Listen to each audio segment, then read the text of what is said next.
jeopardy from each other. Yeah. When we're all taken care of, competition is going to purely just be an enjoyable thing to participate in, and the most healthy way to really get that out is definitely in sport. I do speak to some people and they meditate fairly heavily and that sort of thing, and they're sort of like, the society's sort of in shambles, because you got these sports where people go around and they bash each other's head in and they punch and they knock each other out and all this. And I've always thought about that, and I've never been able to subscribe to that, because if anyone knows me, I'm an absolutely fucking mad AFL fan, and I love all sport. Like I played a lot, and I love the.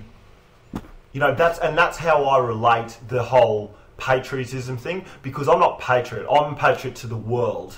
I'm not patriot to Australia. But you get the team spirit. I like how team spirit as well. I like how wealth is distributed in Australia, because we still have a large middle class. So I like that part of Australia, but I'm not going to fucking fight for it. You know what I mean? I'm not going to go overseas and be aggressive.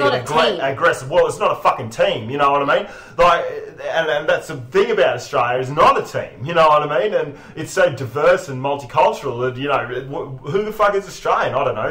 Whoever's got an Australian accent. But a team is something that fights against someone else, and I don't see myself fighting against anybody. That's why I'm saying, if you want to, that's why sport is such a beautiful thing, because it can lead to our competitive nature, instead of being related to an economic competitive economy where it's efficiency in cost efficiency is what makes a corporation turn around. But unfortunately, that's what dehumanises humanity. That's what's fucking up our morals and our environment. That's fucking up humanity, but our humanity. But if you can channel all that competitive instinct into something sport, like sport, or something that doesn't involve people living and dying because they don't have food or clean water or something like that, then that is why we can fucking really utilise those extracurricular activities. Yeah. And I fully subscribe to that, because I think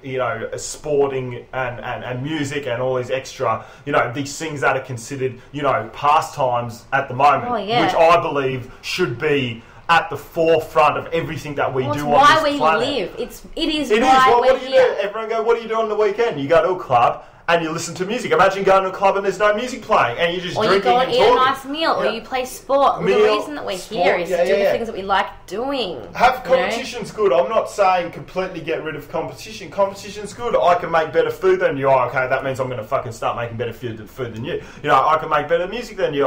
That music's amazing, actually. I fucking need to try harder so I can make better music. But another reason why competition is it doesn't need to be how it is now is because people need to get to that point where they understand that every human being is amazing and has something amazing that only they can offer. Yeah. And while you can have competitive forums of where you all play one sport and the sport, who's better at sport, fine, that's competition, but you can't compete against me about being me. I'm the best Tess George that there ever will live. Yeah.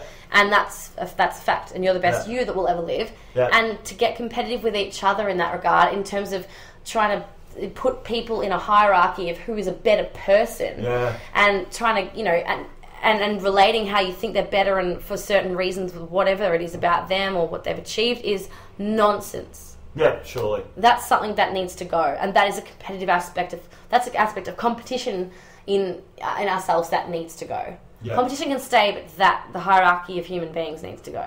Oh, certainly. Yeah. Without a doubt, I can't see a world where the profession of waiting on someone's table and bringing their food to them is essential. Sean, We do, you say. I used to work at Crown, and they have Crown Casino in Melbourne. They have an amazing lunchroom. For all the staff, if you work at Crown, you get free lunch, and you get on your break you just come in and amazing buffet. But the best, really good food. And if you come to work at Crown, you're complaining about it. Shut the fuck up. It's good. So you get an amazing buffet, completely different. It's the busiest restaurant in the Southern Hemisphere. It just turns over people 24 hours a day. I think there's 10,000 staff at Crown, so it's just every day it's like pulling through 8,000 people, like this restaurant. I hope James is listening, because I used to work with James and I think he might have followed us on Spreaker. So, hey buddy, the other day, just to let you know, I took Shaun to the Crown restaurant because I stole some meal cards when I used to work there. So I took Shaun. We nearly got busted, actually. Yeah, I took Shaun to the lunchroom and we ate and Shaun gorged himself and pretty impressed with it. But the situation was that the best thing he was really impressed with the way it actually works, and you can explain why, Shawnee. So the thing about it is that so you go into the restaurant, you get your plate, and you get your cup, and you pour your drink, and you get all food from the buffet, just like a normal buffet works. And then you're finished, and then what happens is you get your plate, and you walk back to the entrance of where you walked in, but there's this big long conveyor belt of all these dish trays. So you actually scrape off everything from your plate and you tip whatever's out in your cup and then you put it in the dish tray. Now what happens is this automatically goes around, all these trays, like 30 or 40 trays automatically go around this conveyor belt, go directly into washing machine, come back out the other side, and I don't even, and then people just get them, they're all dried, cleaned and everything, and they just get them and then they just fucking put them, no big deal, and you know what? They just put them away and then someone takes them out the front. So it takes one person, it takes like probably 3 or 4, sorry, I'm going to lie to you there. It takes about 3 or 4 people to pick up the clean dishes, okay, and then put them back outside so people can use them again for a restaurant that seats around about 7,000 to 8,000 people a day. Yeah. Okay, and what that comes down to is that you pick your own food up, and like, sure, there's probably about 10 chefs in the background, but that's a completely different story. But what that comes down to is that when I go and have a meal, okay, you have to get out of the mindset of having someone fucking have to wait on your table. If I've managed restaurants in the past, and you can't really put a waiter on more than 5 or 6 tables, depending on the quality of the service that you're trying to give the patrons. So, you got one waitress for every 20 people, which is just fucking stupid. But Shaun, didn't you feel so taken care of when you came out of the Crown restaurant? Oh no, yeah. No, you felt like you were lacking some sort of self-worth because no one was waiting on you, weren't you? But how dare you rich motherfuckers who are, if there's even any that are listening to, how dare you think that it's much more in your benefit and you deserve it so much for someone trying to scrape by on minimum wage to pick up your filthy shit and go on. And I'm not saying you have to wash it yourself, but put it away.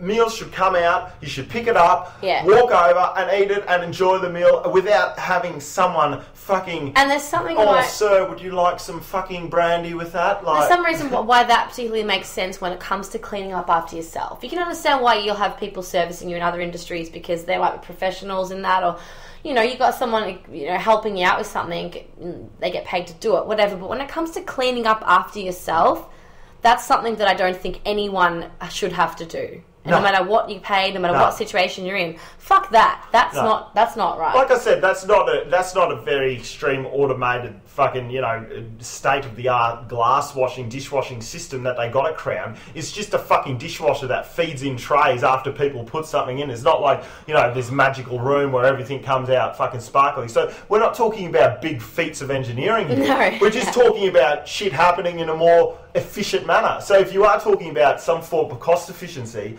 it's just this service, and then I can see what people are saying, but then what are those waiters going to do for jobs? So the problem, it's a temporary problem. They'll get other jobs. This whole fucking jobs thing.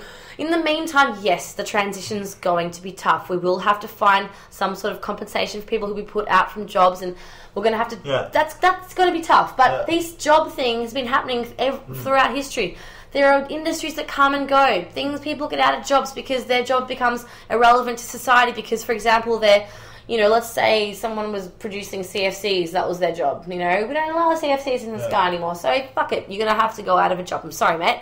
When there's no oil on the ground, which, I'm hoping we'll get out of this before there's no oil on the ground, but you're going to have to be out of a job, mate. Sorry, that industry's come and gone. Well, guess what? We now have the technology. Like, fuck climate extremes, fuck all that shit. It's probably happening. I'm not a climate scientist, and even if I was a climate scientist, I'd still probably be more confused because half of them say it's happening, half of them don't. Well, it's probably not that ratio, but you get the idea.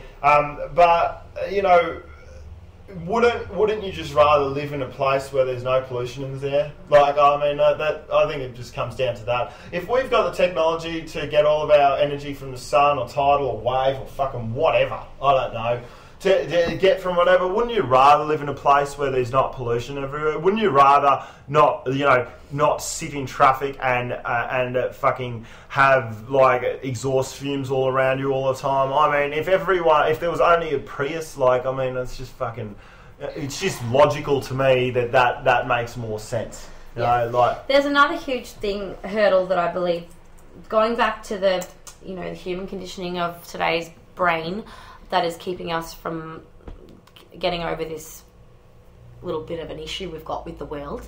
Yeah. The other one I'm thinking about is the whole thing of ownership. Yeah.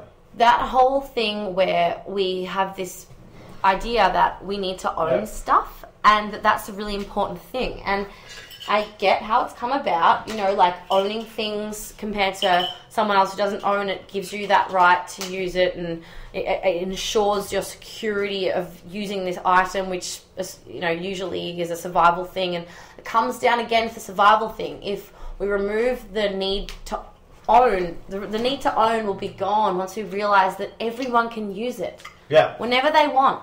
Yeah. Anyone can use it. It's going to be there. You do not need to own it. And the thing about owning is, it's like when you own a home, the difference between owning a home and not is all in your head. At the end of the day, you're still going to live there. You're still going to spend the exact same amount of time there. You're still going to do everything the same. Everything is exactly the same in real life, in physical reality. The only difference is that in your head you feel different. You own it. It gives you a security for the future, or whatever it is you feel that's a benefit from owning something in today's world, which I understand with today's financial world, it definitely makes a difference, but it doesn't have to be that way. But you put the hypotheticals out there. You go, look, guys, guess what? This is a situation. Instead of a couple of people out there being able to own a jet ski or a boat or something like that, because they've got enough money to, instead of that happening, would you rather that be the case, or would you rather there just be a library of jet skis where you went and picked up the jet ski and then returned it when you needed it? Abundance of jet skis. And people always say to that explanation, they're like, well, people would just fucking ruin them and break them and all this sort of stuff. Well, for one, shut the fuck up. Who would do that? Well, for one, that is a belief system which you cannot justify because you've never been in that particular situation. Yeah, I don't think the it's particular fair. situation is that when you get brought up with a library-based abundant system where you have access to everything, I